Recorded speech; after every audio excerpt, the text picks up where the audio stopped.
Hello everyone, I am Sonal Kaul, your psychology mentor, and today we will solve some extra questions with regards to chapter 5 in class 12 psychology. So let's get started. तो सबसे पहले कुछ MCQs solve करेंगे, देख लेते हैं. What is the primary aim of psychotherapy? And we have four options. Is it to provide medical treatment? Is it to resolve political issues? Or is it to change maladaptive behaviors and reduce distress? And finally, to promote financial independence. तो इसमें से क्या गोल होता है? बहुत simple question है, एकदम conceptual clarity जिसको है उसे पता है कि सही आंसर है सी. बिकॉज हम मैल अडेप्टिव बिहेवियर्स को रिड्यूस करते हैं, चेंज करते हैं. Moving on to the second question. What is the key feature of the therapeutic relationship in psychotherapy? ठीक है, क्वेश्चन को ना हमेशा रीड किया करो. मेन चीज क्या है, यहां पे हमसे बोल रहा है की फीचर, तो आप की फीचर ढूंढो. फ्रेंडशिप है, परमानेंट डिपेंडेंस है, अनकंडीशनल पॉजिटिव रिगार्ड है, या फॉर्मल एम्प्लॉयमेंट है. कौन सा हमारा सही ऑप्शन है? तो देखो, की फीचर हमेशा दिमाग में, नींद में जागते हुए हमेशा याद रखो, होता है हमारा सी, unconditional positive regard.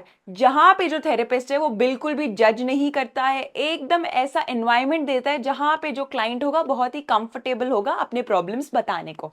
Moving on to the next question. Which therapy is based on the idea that irrational beliefs lead to psychological distress? तो ऑप्शंस देखो. Client centred therapy, RET, gestalt और लोगोथेरेपी. तो देखो, इरैशनल बिलीफ्स की बात हो रही है, तो ना ही हम क्लाइंट सेंटर्ड थेरेपी चूज करेंगे, ना ही हम गेस्टॉल्ट चूज कर सकते हैं, हम ना ही लोगोथेरेपी चूज कर सकते हैं. सही आंसर है बी, RET, क्योंकि RET इरैशनल बिलीफ पे फोकस करता है. ओवरऑल इरैशनल बिलीफ्स और फॉल्टी थिंकिंग हमेशा बिहेवियरल थेरेपी के अंडर आती है एंड उसमें RET आता है, तो यहां पे सही ऑप्शन RET होगा. ठीक है, moving on to the next question. What technique is used in behaviour therapy to treat phobias? तो फोबिया को कैसे ट्रीट करते हैं, क्या बोलते हैं उस चीज को? क्या फ्री एसोसिएशन है, टोकन इकोनॉमी है, सिस्टमैटिक डिसेंसिटाइजेशन है, या ड्रीम एनालिसिस है? क्या है हमारा सही आंसर? तो देखो, फोबिया को ट्रीट करने के लिए हमेशा सिस्टमैटिक डिसेंसिटाइजेशन होता है, जिसमें दो ऐसे रिस्पॉन्सेस साथ में लाते हैं जो इनकम्पैटिबल है, एंजाइटी और रिलैक्सेशन. याद आया? Moving on to the next question. Token economy technique में क्या इन्वॉल्व होता है? बहुत सिंपल क्वेश्चन है. जिसको पता है टोकन इकोनॉमी का मतलब, उसे पता है ना सही ऑप्शन हमारा ए है. ठीक है, ना सी है. अब बच गया बी और डी. बी है हमारा collecting points that can be exchanged for rewards, and D है ड्रीम इंटरप्रिटेशन. तो देखो, टोकन इकोनॉमी में हमेशा हम कलेक्ट करते हैं एंड एक्सचेंज करते हैं. याद आया? Moving on to the next question. What is the duration of classical psychoanalysis therapy?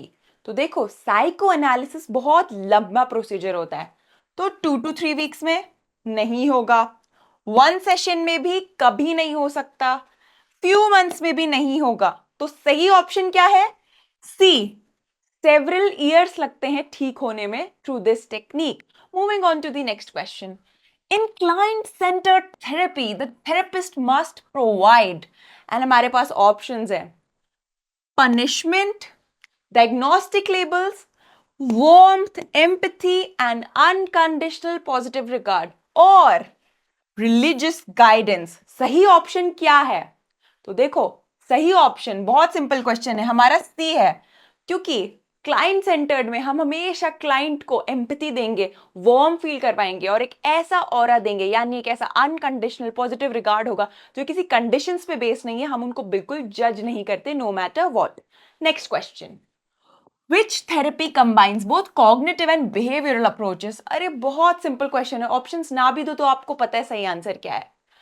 Psycho analysis नहीं है, हिप्नोसिस नहीं है, गेस्टॉल्ट थेरेपी तो बिल्कुल भी नहीं है. सही आंसर है CBT, जो कि है हमारा cognitive behaviour therapy. Next question. What is the key goal of rehabilitation of the mentally ill? तो rehabilitation का मेन गोल चूज करना है यहाँ पे। तो देखो, total hospitalization, reduction of intelligence, improvement in functioning and quality of life, और avoidance of social contact। ये तो एकदम गलत है, क्योंकि रिहैबिलिटेशन का गोल क्या है कि वो वापस सोसाइटी में आए, नॉर्मली बिहेव करे, नॉर्मली अपनी लाइफ को जिए। तो सोशल कॉन्टैक्ट तो हम अवॉइड नहीं करवा रहे।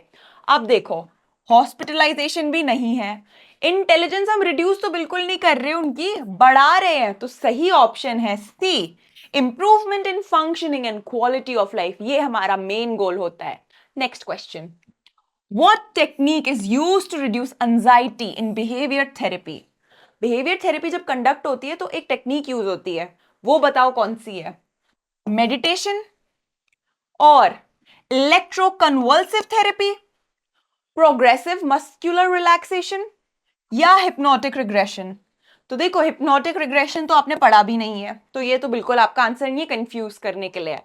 हमारा सही आंसर है सी, प्रोग्रेसिव मस्कुलर रिलैक्सेशन। मैंने आपको स्टेप्स में बताया था कि एंजाइटी को कैसे रिड्यूस करवाते हैं, तो जिसने भी तब ध्यान से दिया है एंड खुद से रिवाइज किया उसे पता है सही आंसर सी है।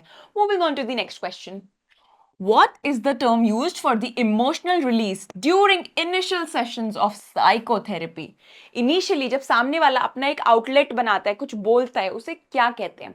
उसे हम बोलते हैं कैथारसिस। ठीक है, इसका हमेशा ध्यान रखना, एग्जाम में ऐसे क्वेश्चंस पूछे जाते हैं। Next question, name the therapy founded by Viktor Frankl that focuses on finding meaning in life. तो मीनिंग इन लाइफ की थेरेपी को बोलते हैं लोगोथेरेपी, तो हमें ध्यान रखना है। Next question. What is the term for the inborn force that drives a person towards growth and integration? उस inborn force को क्या बोलते हैं? देखो, ये ह्यूमैनिस्टिक थ्योरी है, तो अब थोड़ा हिंट दे दिया है मैंने आपको। अब आपको पता है सही आंसर है सेल्फ एक्चुअलाइजेशन। हमारा जो एक इनबोर्न फोर्स है, एक ड्राइव है जो हमें पुश करती है कि हमें मीनिंग फाइंड करना है लाइफ में। याद आया?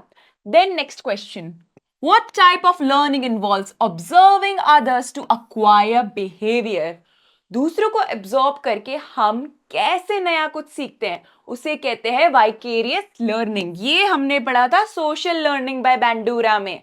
Next question, what is the German term that means whole and is associated with a type of therapy? तो देखो, जर्मन स्कूल ऑफ थॉट जिसमें होल बोलते हैं उसे, and it is also a therapy.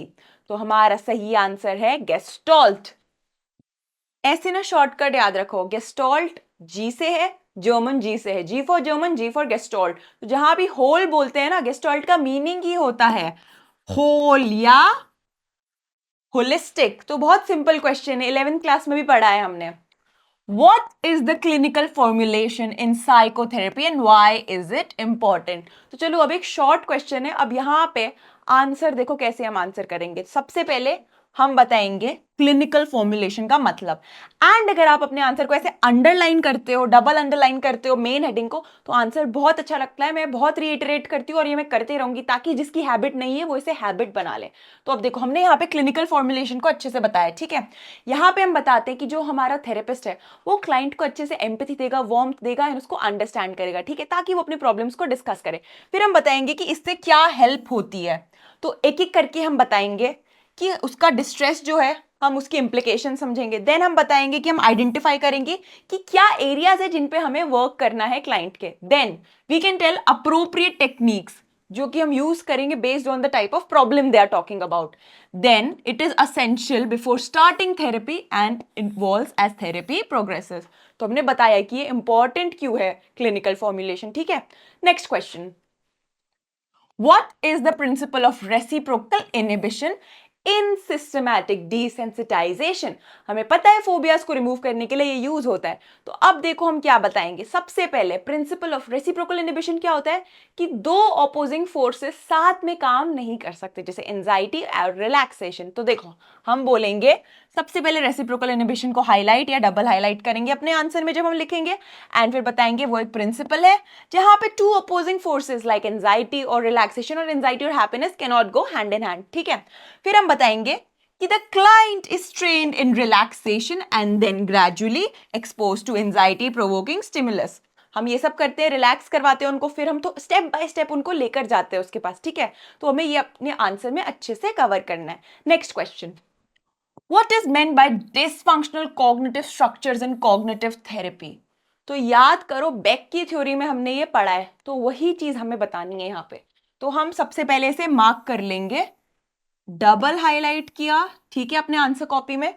हम बताएंगे कि ये होते हैं डिस्टॉर्टेड वेज ऑफ थिंकिंग जो हमें नेगेटिवली इंपैक्ट करते हैं एंड ये एक पैटर्न बन जाते हैं बिहेवियर के अलावा। ये एक बिहेवियर ही नहीं है, ये एक पैटर्न बन जाते हैं। तो ये सब हम बताएंगे अपने आंसर में। फिर हम एग्जाम्पल दे देंगे, I am not good enough और I failed once I will always fail, ठीक है, नो वन लव्स मी, ऐसे टाइप की चीजें अपने आंसर में हमें बतानी है, अच्छे से डिस्क्राइब करना है, ठीक है। Next question, how does humanistic therapy view emotional expression and societal restrictions? ठीक है, तो अब इस आंसर में हम बताएंगे कि सोसाइटी ना कंफर्म करवाती है अपने नॉर्म को, ठीक है। तो आंसर देखो कैसे स्टार्ट किया कि इसका बिलीव क्या है, इसको पहले हाईलाइट किया, ठीक है। अब आंसर देखो कैसे है कि सोसाइटी कर्ब करती है यानी स्टॉप करती है, वो कहती है मेरा नॉर्म फॉलो करो, तो वो हमने बताया। फिर हम बोल रहे हैं ये सप्रेशन लीड करता है साइकोलॉजिकल डिस्ट्रेस को, ठीक है। एंड थेरेपी ऑफर करती है परमिसिव नॉन जजमेंटल एनवायरनमेंट जहां पे हम फ्रीली सब बता पाते हैं, ठीक है। अब नेक्स्ट क्वेश्चन देखो, what ethical standards must professional psychotherapists follow? ठीक है, अब साइकोथेरेपिस्ट को ना कुछ ethics code of conduct follow करने होते हैं, हम वो बताएंगे। तो देखो, हम पहले अपना आंसर स्टार्ट करेंगे, क्लाइंट से इंट्रोड्यूस करवाएंगे, हम डायरेक्टली नहीं बताएंगे। तो हमने बताया कि साइकोथेरेपिस्ट ये टेक्निक्स फॉलो करती है जो उनको फॉलो करने होते हैं। तो हमने बताया इन्फॉर्म कंसेंट, ठीक है, कंसेंट हमेशा वो पूछ के लेते हैं। Maintaining client confidentiality, elevating distress, ठीक है, एंड इनको इंटीग्रिटी भी मेंटेन करनी होती है, and respecting human rights, ensuring professional competence, यानी आप फ्रेंडली नहीं हो सकते, आपको प्रोफेशनल ही रहना है। So that was all for today's class. I will see you in the next class.